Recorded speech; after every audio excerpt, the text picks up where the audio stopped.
as I was sort of studying your journey, one of the things that's amazing about his career is how often he stopped doing things that give him security Yeah. to go into things that are not secure and probably very uncomfortable. So I want to go back a little bit to the beginning. You grew up in a middle class house with 4 older sisters. Yes. And you've talked a lot in interviews about being a very shy child who couldn't express himself, but then discovered that he wanted to be an actor. So do you have a memory of the first time you acted? Yeah, very vividly, because that was the first time when I was actually saying something very confidently in front of strangers. That was back in, I think, 2003-4 with Barry John, and there was this play that I was doing, and that was the first time that I experienced that I can say something and I can influence people. How old were you? So I was in my first year, probably one of you guys. That was such a fascinating feeling, because I told myself, wow, I can hide behind all these interesting characters. And I'll tell everybody that don't judge me, because it's not me. When I play a character, I kind of find a way to fool myself, convince myself that I'm not me, but somebody else. And that's such a relief.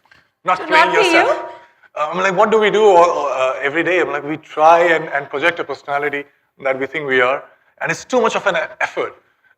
So when you play a character, it's so much of a relief not to play yourself, but somebody else, and you actually get paid for it.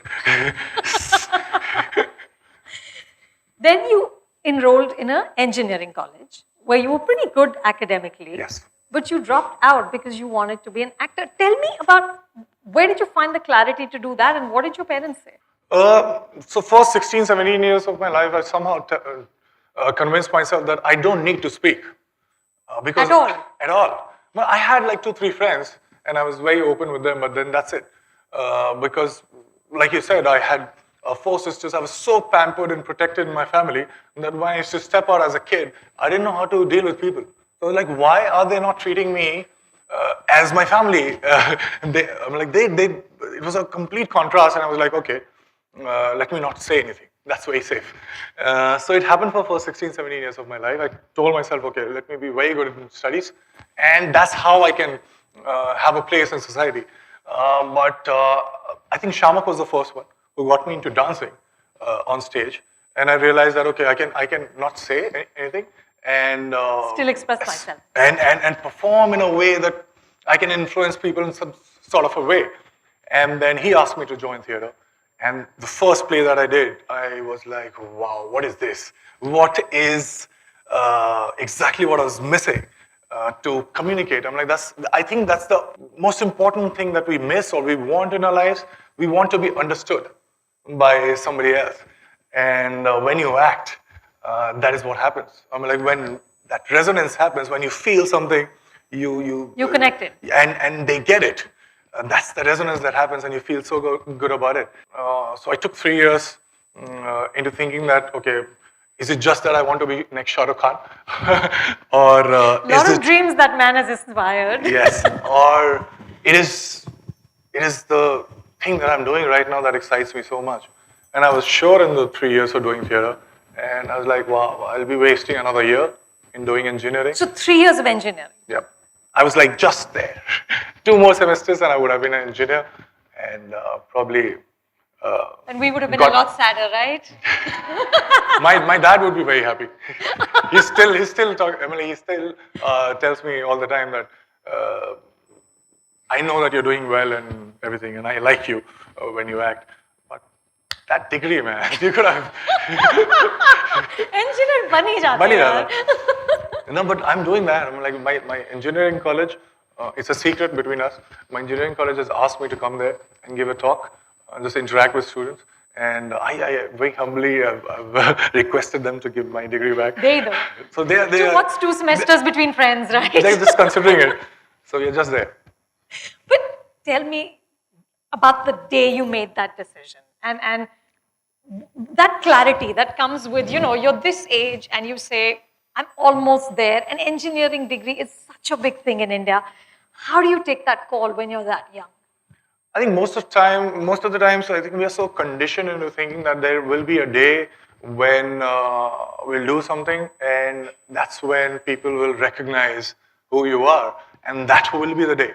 But then there is a thing in psychology which we call impact bias, where we have this tendency of overestimating the hedonic impact of anything that has to do with the future. So what we think is that, okay, if I get there, that is the thing, then everything will change. Or if I fail, then that's the end. But it doesn't happen like that. Like when I started making a lot of money when I was in TV, and money was a big differentiator in my life, by the way. And when people started recognizing me for the first time, it's a very strange feeling. But when they did, I was feeling I was very excited. I used to go to malls and all, so that people would just You talk just to go me. for just to be recognized. I would do that. But after a point of time, say 3 months, 4 months, you get used to it, and you come back to the same mental state. So it is not what would drive you for the rest of your life. No matter how successful you are, no matter how rich or recognized you are, I think it's not pursuit of happiness. It's the habit of happiness. So when you do what you want to do, you don't care what people say. But then you quit engineering. He goes into theater. He goes into television. Becomes extremely successful in Pavitra Rishta. Yeah. You know, hey, You don't guys diss remember it. it, right? Yeah, don't diss it. You were a big television star. You had money, you had fame, you had people in the mall recognizing you. And then, no, guys, and then this is the kicker. At the peak of this television success, he quits again because he now wants to do something else. Where does that come from? See, it's not very easy, but it's comparatively easier to, let's say engineering, I'm not going to do, I'm going to pursue this. But when you're in a very comfortable state, when you're successful, how do you walk away from success to pursue something that you think will satisfy you? It's a very simple thing. You just need to stop and reflect what you're doing. That's it. Normally what happens is after such a strong momentum and conditioning, when we get what we want, we somehow find a way to fool ourselves that this is what we want for the rest of our lives. But it's not the case. If I don't know how to go about my next project, that keeps me excited. Like I'll give you an example. The film that I was supposed to do in November got pushed because of some reason, and I had 3 months of free time. I think Feb is the time when my next film is starting. Abhi. So there were 3 months of free time in between. And there are like many film offers in between. So I could have gone for one of them, but nothing excited me. So I'm doing a play right now. Really? Yes. So this is Guys, who's getting tickets first? When is this play? When is it happening? It'll happen in last week of Jan and first week of Feb. Just Where? before. Where? Probably in Prithvi and NCBA, so you guys can come and watch it. Oh my God! Big applause! Well done. What's it called? We're still figuring out. It's a thing on Moravia's Two of Us. So come and watch it, please. So what I want to say at this point of time is, it's not that I'm doing it to prove a point to somebody else that I'm different. Because if you do that and you become successful in doing that, you'll have to put up with a stranger all your life. So that is not what I'm trying to prove. It is just that's something that gets me up 10 minutes early in the morning in a very excited way. I don't know how to go about it, but I want to get there. So it's the same thing that I have followed since last 12 years. Probably the same thing that happened in TV too. I was getting money, everybody was like very happy with me, but I knew every day in the morning that what I was supposed to do. It was just no excitement. It was like, wow, I'm just wasting my time. So I didn't quit to get into films because I very generally believe that it's not an organic progression from theater to TV to films. It was just because I wanted to go to UCLA just to know how to read the film so that I can do it better as an actor. And fortunately, I got Kaipaja, and then that's how I stayed back. But between that time that you stopped doing Pavitra Rishta and you landed Kaipoche, did you have like a dark night of the soul, some moment of confusion, anxiety, insecurity about what have I done? No, nothing, absolutely nothing. And when I say it, I really mean it. When you have to, when you're continuously thinking what people think of you is when the failure is defined, the success is defined, your excitement is defined. But if you're just not concerned, I'm not saying that you should not just not be concerned about what people say, but when it has to come with the work that you do, that equation between you and your work, I think nothing, absolutely nothing should interfere in that. I always used to think that there is one right way of doing it, and there are several wrong ways. But in that period, I realized there are several right ways of doing it, and I was so probably wrong in thinking what I thought. How long was this? How long? It was 6 months. So for 6 months, you didn't know that you would land a film, but you were fine. Completely fine. And I know that we make sense when we, in retrospection, when we look back and we say, oh, no, that was good, that was bad. But honestly, believe me, those 6 months were so good because I would just sit and think about how the different ways that I can do the same thing in a slightly better way so that I feel better about it. You know, Dibakar Banerjee, who directed you as Bomkesh Bakshi, said that you have a quiet arrogance that all actors should hold on to. Is that what gives you clarity? The clarity to stay at home for 6 months and not sort of be insecure? Probably, yes, because if you ask me right now that what am I doing right to be in the film industry, I don't know. Let me be very honest, I just don't know. I just do what I want to do in a way that I really think that I should go about. But that's about it. If I don't get films next year, I would do a play, or I would probably work in TV, but in a nice project. I don't care. If I don't get any of these three things, I would buy a 5D camera, I'll make a short film, I'll be the solo hero in that short film. I don't care. It's just the equation that I have with what I do. I just want to act so that there's some relief in between, so that I don't take myself so seriously all the time. That's it. Tell me, you got into the film industry, which, you know, has now become, of course, far, far more professional. There are corporates, there's studios, there's you know, it's a very different place from when I first started working. But it's still very much a family-run business. Yes. It is still, no matter what we think and what we say, it is a very nepotistic place. As an outsider, how difficult was it for you to negotiate this? It would be very right for me to say anything about this because I got all the films that I did and all the films that I'm doing in next 2 years. These are the films that I really wanted to do, not because these were the best offered to me, but these are the films that I really wanted to do.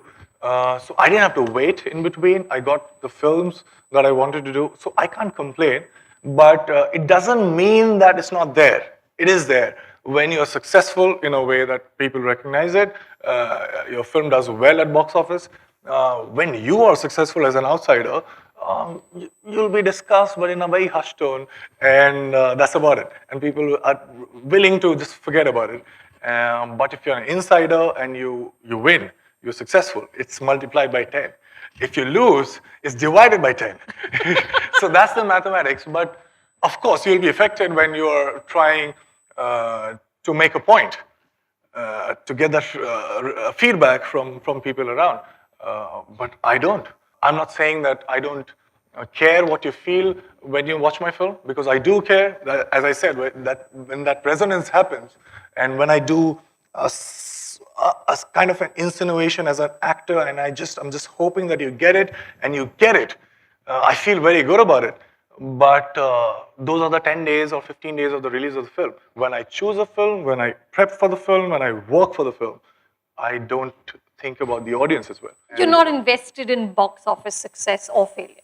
I don't know people who are invested in box office success in the industry that they claim to. They understand how it works because nobody can guess.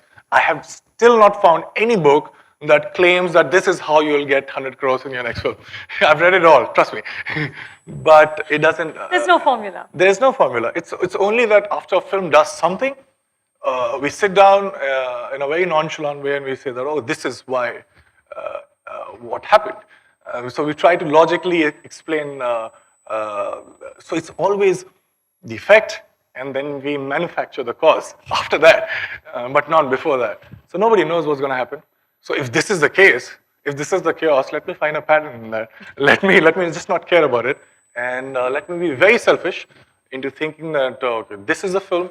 I don't know the director. Nobody knows the director, but I like the script. I'll do that. Sushant, do you have any rituals that you follow to hone your craft? Like I read somewhere that when you start to play a character, you always find a song for each character. Yes, yes. Because I tried to find a way. I tried reading many books, but nothing helps. They tell you how to do the research, what are the things, what is the format, and you do it. But when you are in front of the camera, you cannot play that research for some reason. I mean, it's there in your head, but it doesn't translate into what you do. So, like, okay, this is not the way. Let me know exactly how my character would feel at that point of time. And the best way to do it, I think, is the rhythm. Also, because I think I started as a dancer, so I get the rhythm correct. Connects. Rhythm correct. So I just somehow find a song for each and every character of mine. Probably when I tell it to you, you won't find any connection between the two. But somehow it tells me that, okay, this is the rhythm of the character. And everything that I say, everything that I'll do, obviously there are like stimuli in between that will change it, but that's the bracket. This is what. So tell us some brackets. There's I was going through the YouTube songs, the VMs on Dhoni, and there was this South Indian song, which I don't understand, but it was so correct. With the visuals, I was like, wow. So I don't understand it, but I used to hear it all the time. But that was the Dhoni character rhythm. Yes, yes. Wow. Dhoni is the 53rd character you played across 53rd. television, screen, theatre. Yes. And I read about the amazing prep that you did. I mean, watching over 1,000 hours of footage of Dhoni, training with Kiran More and, practicing one shot for just 300 times, just keep going. So your body language is exactly right. Talk a little bit, Sushant, about the importance of that work ethic. I can't emphasize enough on how important it is to really sweat and work hard. And here's somebody who does it in an industry that doesn't always do it. So tell us more about that. I think hard work is something that's like the way we look at it. It's not that. Probably people tell me that, okay, you slogged for 10 months in the sun, playing cricket all the time. But it was not hard work for me. Let me be very, very honest here.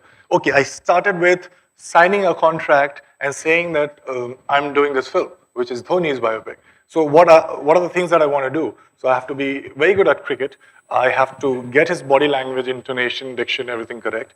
And I need to somehow, which was the most difficult part, was to understand the guy so that even in the scenes when I improvise something, I should be confident that it's not me improvising, but him. So that was the most difficult part. So these two things that people often talk about, that you got the cricket style correct. By the way, they think that it's the face replacement, but it's not. It's the body replacement. I was the one playing all the shots. So these are the way relatively easier things to do. I like to play cricket. I was never very good at it. I never made it to my school team as well. But this was a time when I'm the irony of that, huh? Didn't make it to your school team, but you played Dhoni. And I started at the district level, failed cricketer in my first film, by the way. In 2 years, becoming the captain of Indian cricket team. Big round of applause. Fabulous.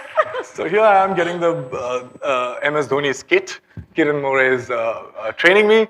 And this was like, wow, this is what I wanted to do. I wanted to play more. I wanted to be like, can we play for another 2 hours?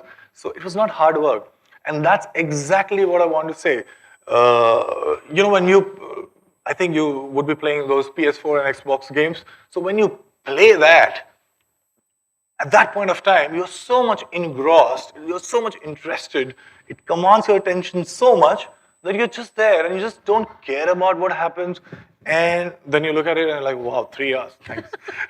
So that is what it is. Time is so subjective that when you enjoy doing something that you do, you don't get to know that you're working so hard.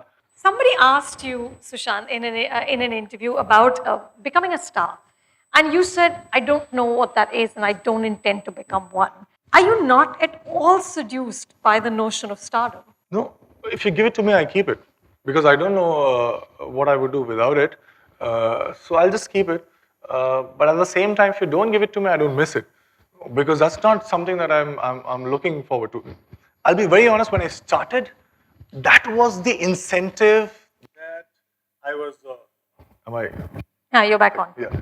So that was the incentive that I was trying to give myself into dropping out of the college. That you'll be a star one day. Yeah, I'll be a star. I'll be the next big thing. That's it. Period. So I convinced myself, and I wanted that to some extent, just because I didn't have those things. All my 18, 19 years of my life, nobody actually looked at me and said that, oh, you exist. Nobody, because I was such an introvert. And at the same time, although we were not that poor or something, but then money was a differentiator in each and every decision that my family used to take. And I remember wanting to go to this university, but I couldn't because I didn't have that much money, and I was a small kid. And I was like, wow, it's such an unfair world, because I can't do something that I want to do because I don't have something that I possibly cannot earn at this point of time. So I was like, wow, this is very, very important. So when you don't have it, a small part of it can buy you a lot of things. But after that point of inflection, a lot will buy you just a small thing. So that is the irony of it. I realized it thanks to TV, because I got that recognition, I got money, and I realized, wow, that's it. This is what I was working for. But thankfully, I was doing something that kept me going, that I really wanted to do, and that I've been doing all this while. So you tell me I'm a superstar, I'll take it. You'll tell me that you're the biggest star. You would be the biggest star of this industry. I'll say probably yes. And if you tell me that I don't think that you're a star, I'm with you. So I don't care. You also said you don't know how much money you have in your bank balance. Is that true? Yes, not that I have too much, but I don't care. Because you don't care, or you don't know? I don't know, or I also don't care. I don't know because I don't care. Does that make sense? Yes. So Yes. I know that I have that much that I can go about everything that I want to do in my life. Like, I'll give you an example. I was wearing the same thing in the gym for like 4 or 5 months, and I was like, "What are you doing? You're a star." So कपड़े तो बदल हाँ, लो. कपड़े तो बदल लो. So मैंने कहा कि आज खरीदते हैं. And I was going, and there was this BMW showroom, and I see this bike. It's BMW K1300R. I'm just flaunting. So I look at the bike, and I was like, wow. And it was around between 30 and 40 lakhs. I'm like, this could just be a dream for me 5 years back. And I was like, forget the shorts, I'll buy this. And I bought that. So there are times in between when I tell myself, you know what, Sushant, you have done well. But that's about it. Those are the things in between. But what keeps me going each and every day in such an with such an excitement is this. But Sushant, what we see so much, especially the media, the Hindi film industry and stars are covered endlessly. We read about you guys every single day. What we see is that part of your life that is buying the 30 lakh bike because you feel like it, okay? What we see is the glamour, is the red carpet, is all of that. What we don't see really is the failure, which is also very public. Yeah. You've had films that didn't do well, films that you really put your heart and soul into, like Vyomkesh. Yeah, Vyomkesh, which I love, but not many other people did. You were doing Pani with Shekhar Kapoor, and after months and months of prep and conversation, that project doesn't take off. Now, I know you said you gained from just those conversations with Shekhar, but that night when you know it's not happening, or that Friday night when the film is dead on arrival, how do you move forward? How do you get up the next Saturday morning and say, I'm going to do it all over again? I do it all the time, and trust me, you all do it all the time. That thing that the term that I use, the impact bias, that is the thing. No matter what your Friday is, when your film releases, the next Friday, you'll come back to the same mental state. Even if it's this, and I think it's an experiment that has been done since many years. So a very successful, good-looking guy becomes paraplegic, and a regular guy wins a lottery. So there is a huge spike in both the graphs. And after 6 months, they come back to their neutral position. Everybody of them. So this is what we do after. So we overestimate the impact that's going to happen if we are successful or if we fail. But it doesn't happen like that. And do you get sad or not even that? Of course, I do get sad all the time because I look at the work I do normally. Dhoni is the only film that when I watched, I was not watching the monitor when I was shooting it. I was just looking at it and I'm like, boy, a good man, that's it. Before that, when I used to dub for the film, I was like, oh, I know that you're pretending or you're not that honest. Oh, I could have done that. So yeah, that's So the Dhoni is sadness. the first time you felt like you had acted. Yes. You probably. patted yourself on the back. I was smiling all the time. I was like, wow. Because it was a very tricky thing. Now, when you don't know about a character, and I'm a very confident actor, I can convince you that this is what I'm feeling. But when you have a very strong visual reference of a guy who's immensely popular, and then somehow find a way that you're not imitating, you're not conscious that, okay, let me do this so that people think that I'm Dhoni. And also, so you're honest, you have done your work so that you're not thinking about all those insinuations, all those spontaneity that people talk about. So you feel it was a very tricky thing for me. And it happened. And so I was like, you're a star, man. Which you are. Yeah, let's agree on that. Which you are. Thank you. Okay, with that, I'd like to open it out to you guys. Who has a question? And let's keep it to film, people. Let's not go into demonetization and other things. Please. Hi, I'm Nidhi and I'm doing second year BMM. Hi. So my question is, what do you think is more challenging?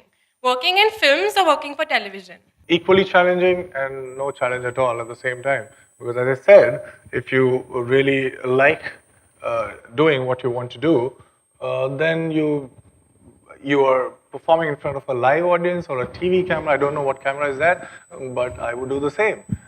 So it's just that. So no challenge and equally challenging at the same time. Paychecks are different. Thank you. I'm Dave from FIGC. And my question is, at what age did you recognize your passion for films? And who's that one person you want an acting graph like? I think the first time I was not aware of it, and then the second time it happened. So first time when I entered this college after slogging a lot, and I look around and I'm like, wow, there are no girls. This is cheating. That's the real reason you quit That is the- engineering. of course. That is the thing. You are told, you are conditioned that one day you'll be very successful, you get a good job, and then probably a nice girl. So you go about it, and you have successfully crossed 2 levels of it, and you look around, and there are no girls to actually tell you that you're so good. So like, wow, this is not done. So one of my very, very close friends, he's still a very close friend, he told me that, okay, you know what, you should try and join a dance school or something, because I've heard that there are very hot girls coming there. So like, yeah, I'll go for it. And I joined Shamak. And So all this amazing career was just driven by women. yes. So this was when I was not aware of my calling, or probably I was thinking it was some other calling at that point of time. But when I went there, I'm not talking about girls, that's a different story. But I realized that, wow, I actually also like to perform. And that's why I'm sitting here and answering your question. And the second question. Oh yeah, whose career would you like to emulate?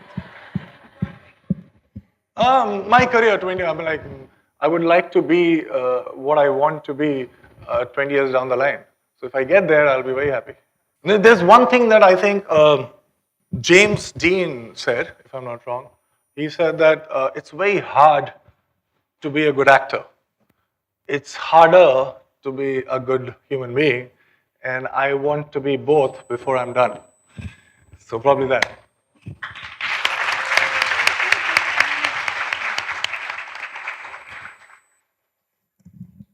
Well, hello. Hi. My name is Sonali and I'm a second year mass media student. So my question for you is, as being a media student, we know the pros and cons of media. So I would love to know, how do you personally deal with criticism, rumors, failures, etc.? I'll answer your first thing, criticism, because failures and successes are very subjective, and I'm very sorted in that respect. But I realize that even when I insulate myself with these two things, like criticism is something that can actually bother you all the time. So I was like, okay, let me act in a way so that they say the same thing that I'm expecting, but it doesn't happen all the time. Most of the time it doesn't. So I was like, okay, so what's the other way? So let me just completely cut off. And if you don't get to know what they're saying, you can imagine whatever you want to be. And that's how I do it. I call it a Teflon coating.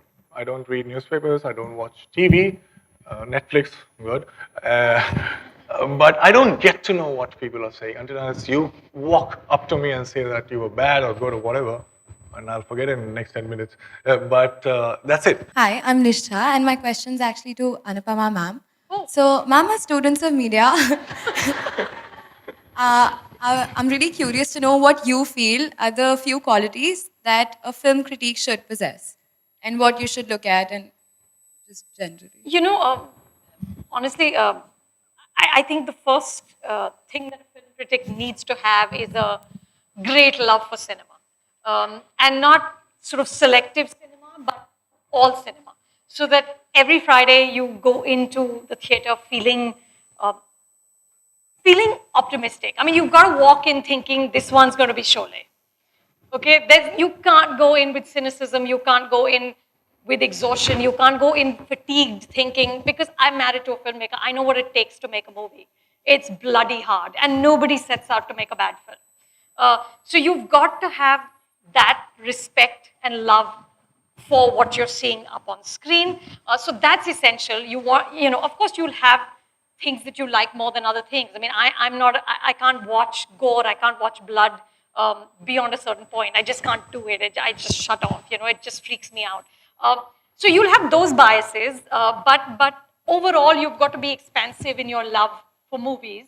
And I think then you have to have integrity. I think that's really key. I think you must be able to say what you actually feel, whether you piss off people, and you will. I mean, I do it every Friday. I'm making people mad all the time. That's what I do for a living. But I have to be honest to my response to a film. I can't lie. I can't soften it because I know someone or they're my husband's friends or something like that. I can't do that. So if you don't, because if you're not honest, then there's no point. I mean, all of us today are on social media, and everybody has a platform to express an opinion about cinema. So what makes mine more special than anybody else's? So I think a deep love for cinema and integrity are the two key things, and then you just keep watching and learning and writing. Thank you. Sushant, last question is mine. Because I wanted to ask you one question. Oh, you want to ask me a question? Yes. I'm very, very intrigued. I just want to know about, can you hear me? Oh, you can hear me like that too. I just want you to please tell me about all the fundamentals that you think are very important that you use to read the film. Honestly, for me, the first thing is really just engagement. I'm not somebody who's so invested in technique, or those are all things that can, I think, support your primary thing. But for me, I'm old school. It's story, character, narrative. If that connects, and then the rest of it is amazing, then that's wonderful. But right. I think I would never sort of be seduced by film because the photography is amazing, but the character is not. So I'm like really like just a basic front bencher. Yeah. You've got to move the heart. So everything is important when you feel it. When you feel it. Right. You've got to feel it. Thank you so no, but last question is mine, guys. And I promise you can have lunch after this. What is your mantra, Sushant? What's the one thing that you live by that we can leave them all with? I think if whatever I've said, I think when I was your age, I was thinking completely opposite. I think diametrically opposite. But for that, I think I would say that there's one thing that I really believe in, and that says he who thinks he can and he who thinks he can't are both usually right. So at this point of time, no matter what you have, what your present circumstances are, I'm just not concerned about that, but if you somehow make yourself believe that it's going to happen, trust me, it will happen. It will surprise you. That's it. Thank you. Thank you so much. If you like this video, do subscribe to Film Companion. We've got new videos every Monday and Friday.